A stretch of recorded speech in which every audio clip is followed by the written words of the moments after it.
ದೇವರ ನಾಮಕ್ಕೆ ಸ್ತೋತ್ರವಾಗಲಿ. ಪ್ರೀತಿಯ ಎಲ್ಲ ದೇವರ ಮಕ್ಕಳಿಗೂ ಯೇಸುವಿನ ನಾಮದಲ್ಲಿ ವಂದಿಸ್ತೀನಿ ಪ್ರಿಯರೇ. ನಾವು ಈ ಬೆಳಗಿನ ಸಮಯದಲ್ಲಿ ಒಂದು ದೇವರ ವಾಕ್ಯವನ್ನು ಧ್ಯಾನಿಸೋಣ.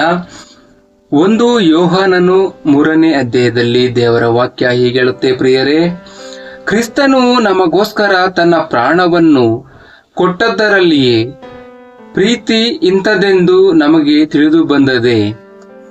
ನಾವು ಸಹ ಸಹೋದರರಿಗೋಸ್ಕರ ನಮ್ಮ ಪ್ರಾಣವನ್ನು ಕೊಡುವ ಹಂಗಿನಲ್ಲಿದ್ದೇವೆ.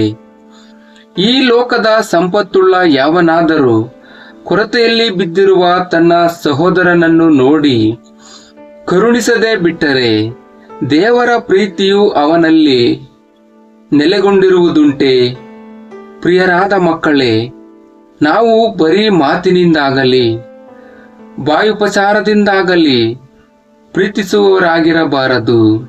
ನಿಮ್ಮ ಪ್ರೀತಿಯು ಕೃತ್ಯದಲ್ಲಿಯೂ ಸತ್ಯದಲ್ಲಿಯೂ ತೋರಬೇಕು.